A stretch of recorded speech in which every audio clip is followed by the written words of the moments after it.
Hey, good day, and welcome to Coffee and Connections with the Chief and the Captain. I'm going to flash back here a little bit. When I was a young man, which was a long, long time ago, there was a TV show called That Was the Week That Was. Some of you, the people out there who are my age, may remember that. It was a comedic satire on current events, and it was pretty popular back, I'm guessing, in the 60s, way before your time, Captain. Way before my time. Yeah. But for those of us who live, work, and play in Wolfeboro, well, this is the week it is in terms of weather. And I'm referring to Sunday's torrential rain and its impact on our roadways. That still remains the top story of the week. And certainly Wolfeboro didn't escape the power and force of fast-moving water, as evidenced in the damage done to our state and local roadways. Mink Brook, which is on South Main Street, it exceeded its banks and undermined and washed out the culvert on Route 28 south of Western Auto Body, leaving a gaping hole about 15 feet deep and 30 feet wide. Since the road was impassable, traffic was rerouted through New Durham, Middleton, Farmington, and Alton. But please, folks, and I shouldn't even have to say that, if you see a barricade or signage indicating a road is closed, don't ignore it or move it aside and proceed ahead. This happened several times between Sunday afternoon and Monday morning on South Main Street at Oakwood Road.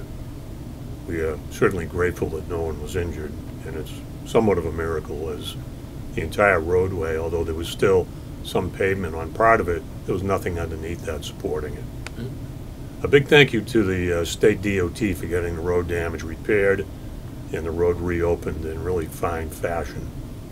And thanks to our central dispatch staff and our officers who were on the road, including the captain, who worked many hours that day in the storm, or after the storm, and Wolfeboro Fire Rescue and Chief Zoddy for their efforts in this really unusual weather event. Other roads this date still remain under repair in town, particularly in the North Wolfeboro area and Route 109 East. We ask that you drive with caution and watch out for work crews, please. In other news, the 4th of July parade had a record number of entries and observers, and we are pleased that we had a sunny day and that the event was basically uneventful from a public safety perspective. Thank you to the American Legion staff for your planning and preparation of this event. There was certainly a lot of moving parts involved. The fireworks were postponed until Friday night the 7th. The display was impressive, and the rain held off at least until the grand finale was over. And foot and vehicular traffic was cleared in about 45 minutes, which I think is a record time for us, Captain. Yeah. It was nice.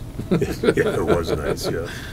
We're slightly beyond midpoint in the summer season, and in spite of high rainfall, we're seeing a lot of boat traffic at our docks and significant traffic in our downtown area, which is good for everyone in one respect. If you are visiting us, remember the 2-hour parking ban is in effect downtown. I should probably say the 2-hour parking limit is a better choice of words. Please avail yourself of the free trolley service to and from the high school campus.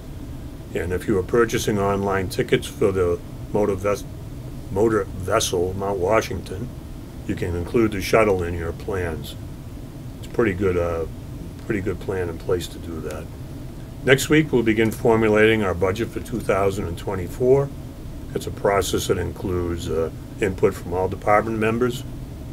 We have 3 budgets: animal control, central dispatch, and of course the police department.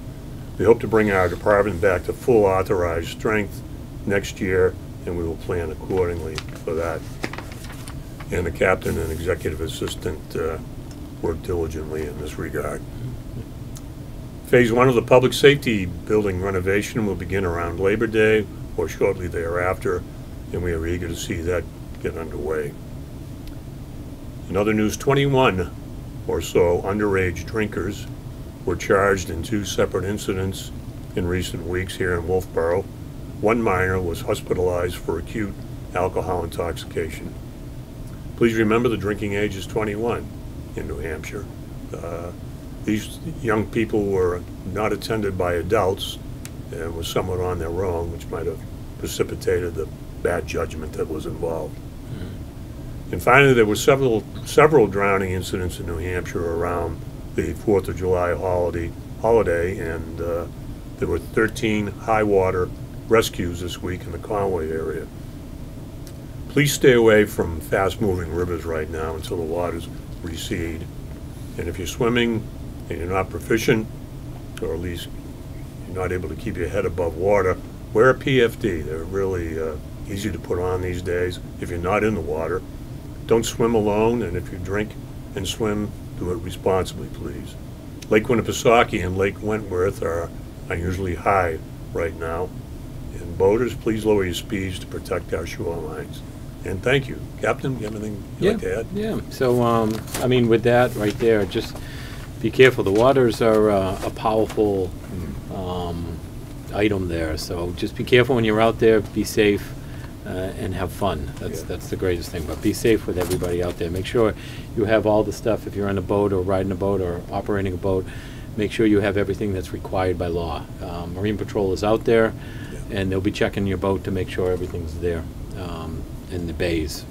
So we'll get into operations with the police department. We'll start with there. So as he mentioned, we're halfway point, just over halfway point. So I like to give out the stats of our incidents, arrests, what we've compared it to last year's and the previous years moving forward. So this year, so far, the incidents are up to 340, and this is going to January 1st all the way to July 1st.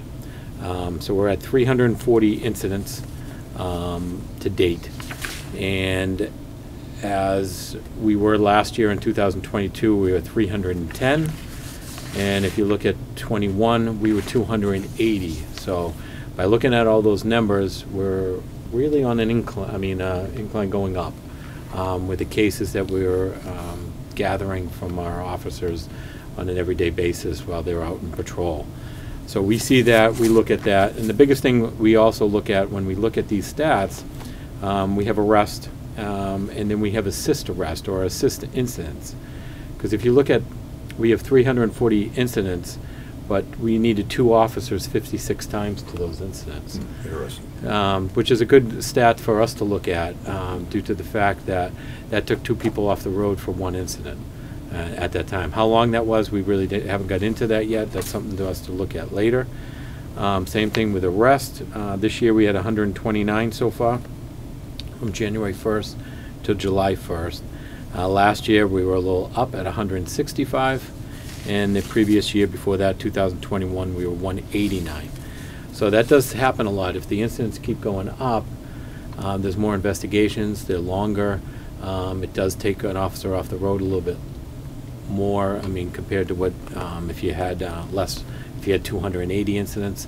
They're working, they're catching up on paperwork, they're meeting with witnesses and getting statements, and we try to utilize our detective as much as possible on some of those things, and he's been doing a great job helping out and doing interviews for them and to keep them on the road. So that's what we try to manage.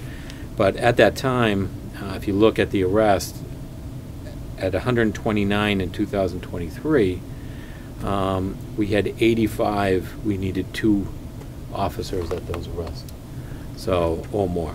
So it just, you really want to look at that, because how many times, or if it takes an arrest an hour, are we pulling 2 people off the road to deal with these things, and what we have for scheduling purposes. So the lieutenant really looks at that for operational purposes and to see what we have out there. So these are good stats to see around. The other one that's actually really good is the accidents. We always want to see a decline in accidents every year. And so far, this year, we do have a decline, but it's very, very slight. That's through what date, Captain? Through June? Yeah, July 1st. July, okay. January 1st to July 1st. So I think we'd expect to see more volume, more calls as we keep going for the next on. 2 months. Correct. So we had 82 this year so far, and last year we had 83, so we're down 1. So That is a decrease. that is a decrease. But if you look at 23, we were at 44 at this point. So there is a big increase in that. So we do have more traffic. I've seen it. I bet you've seen it. I mean, we all live here. This summer has been busy, even with the rain that's been going on, which has spoiled some people's plans. But it's still, there's quite a few people around and moving around. So highway safety grants, I say this every month. We're still going out there. We still have a lot of shifts to do. So we got the driving while intoxicated, we got speed. You'll see our offices downtown walking the beat with pedestrian bicycles. And the main reason they're down there, I mean, yeah, they're going to look at parking issues, but is to keep our pedestrian flow on the crosswalks. We can't ask enough. I mean, we see it all the time walking down there. Try to use those crosswalks. They're there for a reason. If you're not using a crosswalk and just crossing somewhere else, it delays the traffic. It makes it longer on the other end, and some people get upset while they're down there, especially when they see people just crossing when the crosswalk is only about 10 feet from you, and you could have walked with somebody. But you're delaying the traffic of cars down there trying to get through. And It really disrupts the flow. yeah, I mean, it just It really stops, does. slows it down. We all know there's a way around it. We can take Center Street, 109, and down Bay Street to get around the traffic. But some people have stuff to do down there, and they want to get taken care of. So please use the crosswalks. They're there for a reason, to keep you safe and to help the flow of the traffic. There we go.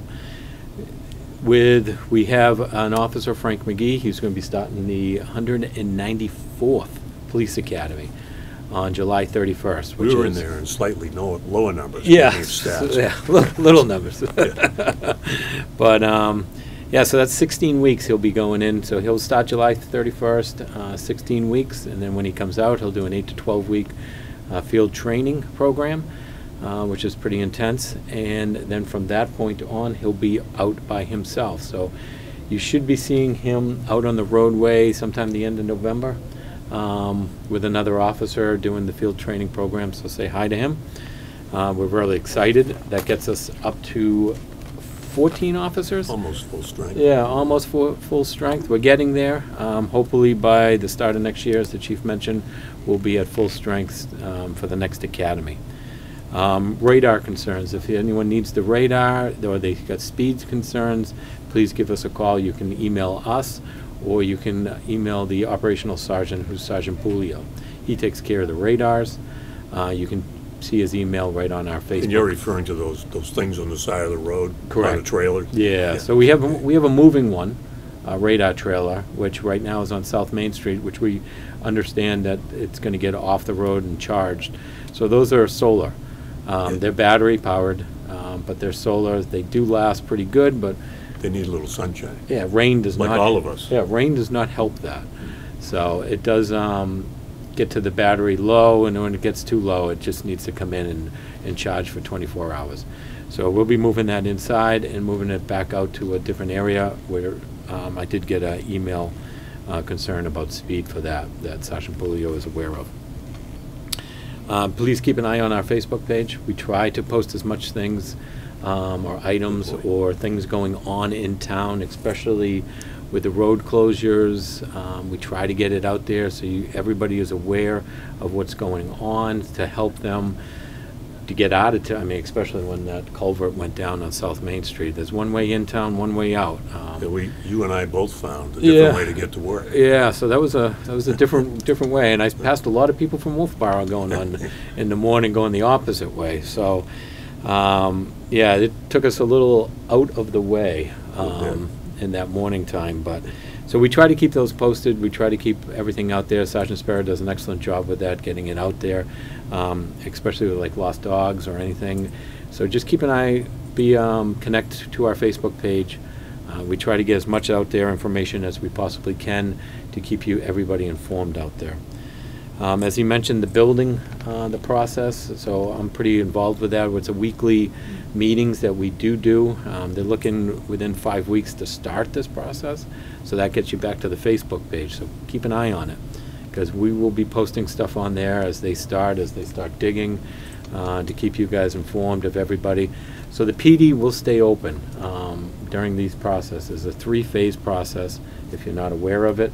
They're going to be starting the back of the building first, some demolition, knocking down some of the building, and building up a new area.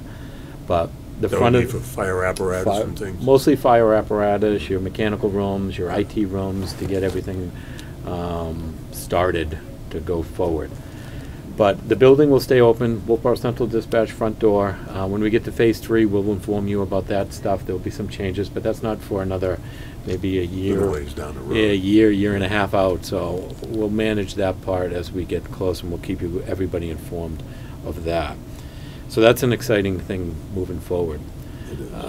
With dispatch, as always, we are always looking for part-time help. Anybody that's interested in part-time with dispatches, please get a hold of Supervisor Mia Lyons.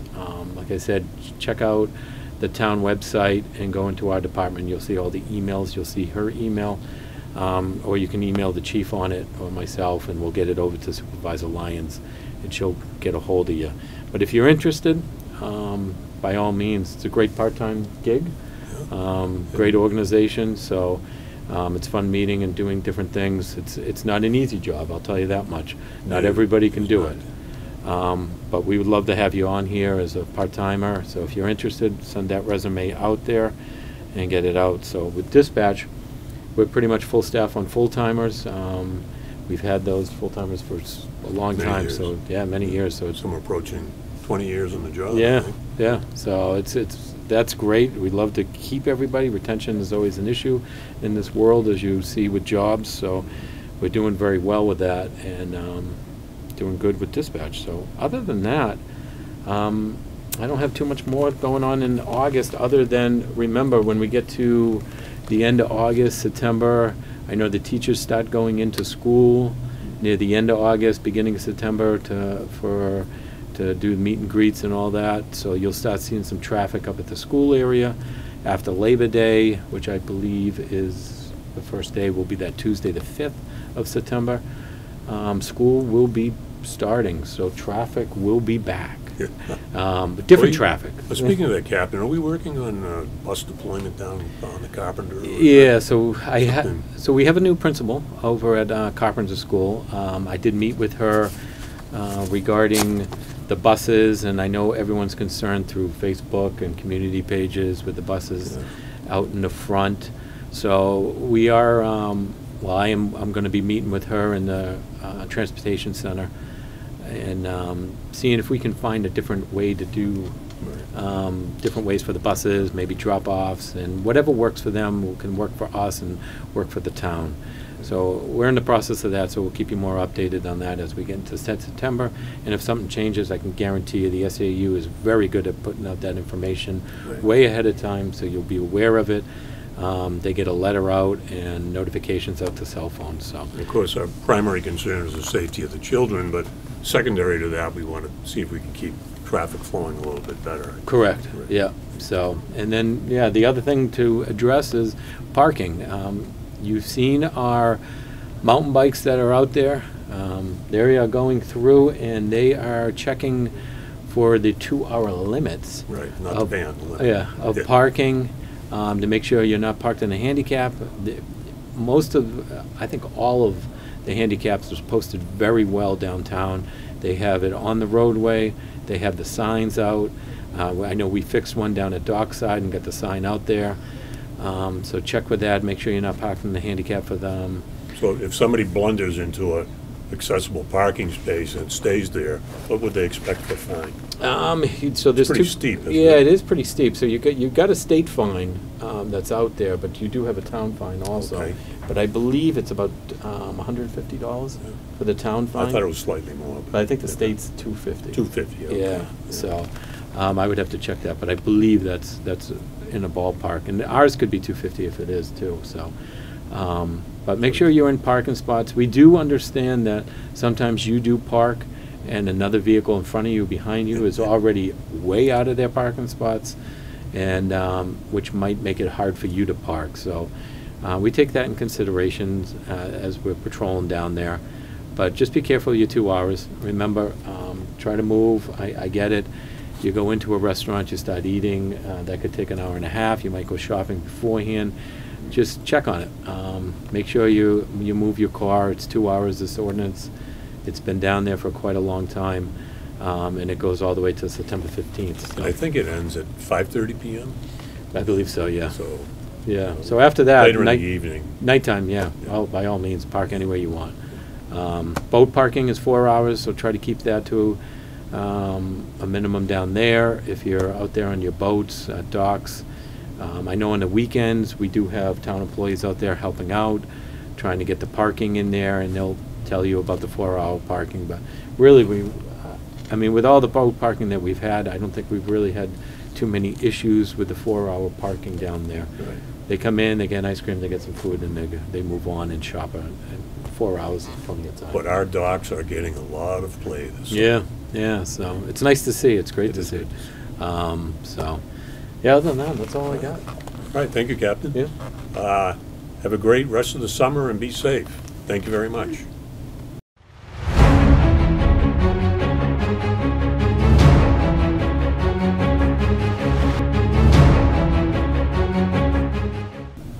Hey, welcome back. This is Wolfeboro Police Chief Stu Chase with a safety tip of the month. So here we are already, folks, at midsummer, and the town is seeing a lot of boat traffic and people enjoying swimming and water sports on those occasional days where we've had some sunshine. Just to remind everyone that back in July there were several water accidents and drownings in the New Hampshire area, not here in Wolfeboro. But we ask people to wear a PFD if you're not a proficient swimmer. Don't swim alone, please. And if you're having an adult beverage, just don't mingle the two together.